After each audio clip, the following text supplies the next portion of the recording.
ನಮಸ್ತೆ ಸ್ನೇಹಿತರೆ. ನನ್ನ ಹೆಸರು ಕೆ.ಸಿ. ಚೆನ್ನಪ್ಪ ಅಂತೇಳಿ. ನಾನೊಬ್ಬ ನಿವೃತ್ತ ಶಿಕ್ಷಕ ಸ್ನೇಹಿತರೆ.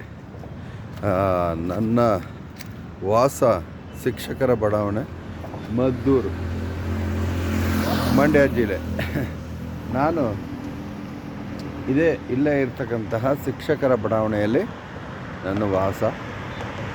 ನಾನು ನಿಂತಿರ್ತಕ್ಕಂಥ ಜಾಗ ಇದು ಮದ್ದೂರಿನ ಕೊಲ್ಲಿ ಸರ್ಕಲ್ಲಿಂದ ಕೋಡಹಳ್ಳಿಗೆ ಹೋಗ್ಬೇಕಾದ್ರೆ ದಾರಿ ಇದು ಸ್ನೇಹಿತರೆ. ಇದರ ಒಂದು ಏನು ಬೆಂಗಳೂರು ಮೈಸೂರು ಹೆದ್ದಾರಿಯಲ್ಲಿ ಒಂದು ಸೇತುವೆ ನಿರ್ಮಾಣ ಆಗಿದೆ. ಏಕಮುಖ ಸೇತುವೆ ಸೇತುವೆ ಇಲ್ಲಿ ಇದು ಏಕಮುಖ ಸೇತುವೆ. ಆ ಕಡೆಗೆ ಇನ್ನೂ ಒಂದು ಸೇತುವೆ ಆಗಬೇಕಾಗಿದೆ. ಆದರೆ ಸರ್ಕಾರ ನಿರ್ಲಕ್ಷ್ಯದಿಂದ ಅದನ್ನು ಇನ್ನೂ ಆಗಿಲ್ಲ ಸ್ನೇಹಿತರೆ. ಇದು ಅನಾನುಕೂಲ. ಇದು ಭಾಳಷ್ಟು ತೊಂದರೆ ಅನುಭವಿಸ್ತಾ ಇದ್ದೀವಿ ಇದರಿಂದ. ನೋಡಿ ಸ್ನೇಹಿತರೆ, ಇಲ್ಲಿ ನನ್ನ ಸಮಸ್ಯೆ ಏನು ಅಂತಂದರೆ, ನಾನೊಂದು ಪ್ರತಿನಿತ್ಯ ಇದನ್ನು ಸಮಸ್ಯೆಯನ್ನು ಹೇಳ್ತಾನೆ ಇದ್ದೀನಿ. ಜನಪ್ರತಿನಿಧಿಗಳಲ್ಲಿ ನಾನು ಒಂದು ಕೋರಿಕೆ ಇದು ಒಂದು ಫುಟ್ಪಾತ್ ಅಂತ ಮಾಡಿದ್ದಾರೆ ಸ್ನೇಹಿತರೆ. ಒಂದೇನು ಸೇತುವೆಗೆ ಪಕ್ಕದಲ್ಲೇ ನಿರ್ಮಾಣ ಆಗಿರ್ತಕ್ಕಂಥ ಒಂದು ಫುಟ್ಪಾತ್ ಇದು. ಈ ಫುಟ್ಪಾತನ್ನು ಒಂದು ವ್ಯವಸ್ಥಿತವಾಗಿ ಏನು ತಿರುಗಾಡಲು ಮಾಡಿಲ್ಲ. ಅಂದರೆ ಟಾರ್ ಆಗಬೇಕಿಲ್ಲಿ. ರಸ್ತೆ ಟಾರ್ ಆಗಿಲ್ಲ ನೋಡಿ. ಅವಲಕ್ಷಣ ಅಂದ್ರೇನು, ಮಾಡಿರುವ ಅಯೋಗ್ಯ ಈ ಕೆಲಸನ ಸಂಪೂರ್ಣ ಮಾಡ್ದೇ ಅರ್ಧಂಬರ್ಧ ಮಾಡಿ ಬಿಟ್ಟು ಹೋಗಿರ್ತಕ್ಕಂಥ ಕೆಲಸ ಇದು ಸ್ನೇಹಿತರೆ. ನೋಡಿ, ಇಲ್ಲೆಲ್ಲ ಮಳೆಯಲ್ಲಿ ನೀರು ತುಂಬಿಕೊಂಡು ನಾವು ತಿರುಗಾಡೋಕ್ಕೆ ಆಗಲ್ಲ ಸ್ನೇಹಿತರೆ. ಇದು ಫುಟ್ಪಾತ್ ಅಂತಂದಮೇಲೆ ಜನ ತಿರುಗಾಡೋಕ್ಕೆ ಯೋಗ್ಯವಾಗಿರಬೇಕಲ್ವೇ? ಅದು ನನ್ನ ಪ್ರಶ್ನೆ ಸ್ನೇಹಿತರೆ. ಜನಪ್ರತಿನಿಧಿಗಳಲ್ಲಿ ನಾನು ಕೇಳ್ಕೊಳ್ಳೋದು ಇಷ್ಟೇ.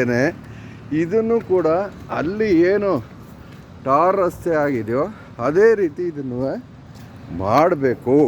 ಜನ ಓಡಾಡೋಕ್ಕೆ ಅನುಕೂಲ ಮಾಡಿಕೊಡ್ಬೇಕು. ಇವತ್ತು ಮದ್ದೂರಿನಲ್ಲಿ ಕೊಲ್ಲಿ ಸರ್ಕಲ್ನಿಂದ ಹಿಡಿದು ಟಿ.ಬಿ. ಸರ್ಕಲ್ವರೆಗೆ ರಸ್ತೆ ಅಗಲೀಕರಣ ನಡೀತಾ ಇದೆ. ಭಾಳ ಸಂತೋಷದ ವಿಚಾರ ಸ್ನೇಹಿತರೆ. ಯಾಕೆ ಜನ ಭಾಳ ಅನಾನುಕೂಲ ಆಗಿದೆ ಜನಗಳಿಗೆ. ಅಲ್ಲಿ ಆ ಪೇಟೆ ಬೀದಿ ಒಳಗಡೆ ಏನು ನಡೆದಾಡೋಕ್ಕೆ ಆಗದೆ ಇರತಕ್ಕಂಥ, ಓಡಾಡೋಕ್ಕೆ ಆಗದೆ ಇರತಕ್ಕಂಥ ಒಂದು ಸಮಸ್ಯೆ ಇರೋದ್ರಿಂದ ಅದನ್ನು ಸಮಸ್ಯೆ ಪರಿಹಾರ ಡಬಲ್ ವೇ 2 ರಸ್ತೆ ನಿರ್ಮಾಣ ಆಗ್ತಾಯಿದೆ. ಸರ್ಕಾರದ ಯೋಜನೆ ಅದು ಅಪ್ರೂವಲ್ ಆಗಿದೆ. ಇನ್ನೇನೋ ಕೆಲಸ ಶುರು ಆಗೋದ್ರಲ್ಲಿ ಇದೆ ಸ್ನೇಹಿತರೆ. ಅದಕ್ಕೆ ಭಾಳಷ್ಟು ಜನ ಅಡೆತಡೆಗಳು ಇದೆಯಂತೆ. ಅಂದ್ರೇನು, ಅನಧಿಕೃತವಾಗಿ ನಿರ್ಮಾಣ ಮಾಡಿಕೊಂಡಿರುವಂತಹ ಏನು ಅವರ ಮನೆಗಳು ಹೋಗ್ತವೆ, ಅಂಗಡಿ ಮಳಿಗೆ ಹೋಗ್ತವೆ ಅನ್ನೋ ದೃಷ್ಟಿಯಿಂದ ಹಲವಾರು ಪಟ್ಟಭದ್ರ ಹಿತಾಸಕ್ತಿಗಳು ಇದನ್ನು ತೊಂದರೆ ಕೊಡ್ತಾ ಇದ್ದಾರಂತೆ ಸ್ನೇಹಿತರೆ. ಇದು ಸರಿಯೇ? ಇದು ತಪ್ಪಲ್ವೇ?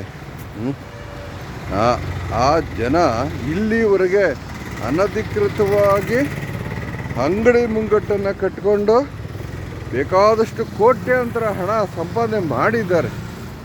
ಇವತ್ತು ಅದು ಹೊಂಟೋಯ್ತದೆ ಅಂಥೇಳಿ ಅದನ್ನು ತಡೆಯೋಕ್ಕೆ ಸೂಟ್ ಕೇಸಲ್ಲಿ ದುಡ್ಡು ತಗೊಂಡೋಗಿ ಯಾವ್ಯಾವ ನಾಯಿಗಳಿಗೆಲ್ಲ ಕೊಟ್ಟು ಅವರನ್ನು ಅಲ್ಲೇ ಮುಚ್ಚಾಕೋಂಗೆ ಅಥವಾ ಅದು ಆಗದಂಗೆ ಮಾಡಬೇಕು ಅಂತ ನಿಂತಿದ್ದಾರಂತೆ ಸ್ನೇಹಿತರೆ. ನಿಜವಾಗ್ಲೂ ಇಂಥ ದುರಾಚಾರ ದೇಶದ ಉದ್ದಗಲಕ್ಕೂ ನಡೀತಾ ಇದೆ ನೋಡಿ ಸ್ನೇಹಿತರೆ. ಈ ಅನಾಚಾರಗಳು ನಡೀಬಾರ್ದು ಅಂತಕ್ಕಂಥದ್ದು ನನ್ನೊಂದು ಉದ್ದೇಶ ಅಷ್ಟೇ. ಅಯೋಗ್ಯರು, ಅವಿವೇಕಿಗಳು ಇದನ್ನು ಮಾಡಬಾರ್ದು ಅಂತ ನಾನು ಕೇಳ್ಕೊಳ್ಳೋದಷ್ಟೇ. ನೋಡಿದೆಲ್ಲ ಅನಾಚಾರ. ದೇಶದ ಮೇಲೆ ಅನಾಚಾರಗಳನ್ನು ತಡಿಬೇಕು. ಇದು ನನ್ನ ಒಂದು ಇವತ್ತಿನ ದೇಶ. ಇವತ್ತು ಜನವರಿ 30, 2026 ಹುತಾತ್ಮರ ದಿನಾಚರಣೆ ಇವತ್ತು ಸ್ನೇಹಿತರೆ. ಮಹಾತ್ಮ ಗಾಂಧಿಯವರನ್ನು ಅಯೋಗ್ಯ ಗುಂಡಿಕ್ಕಿ ಕೊಲೆ ಮಾಡ್ತಾನೆ. ನಿಜವಾಗ್ಲೂ ಅಂಥ ಮಹಾತ್ಮರನ್ನು ನಮ್ಮ ದೇಶ ಉಳಿಸ್ಕೊಳ್ಳಿಲ್ಲ ಅನ್ನೋದೇ ಒಂದು ದೊಡ್ಡ ಕೊರಗು.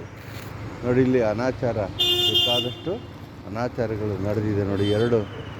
ಇಲ್ಲಿ ಹೋಗ್ಬೇಕಾದ್ರೆ ಇಲ್ಲಿ ಭಾಳಷ್ಟು ತೊಂದರೆ ಇದೆ.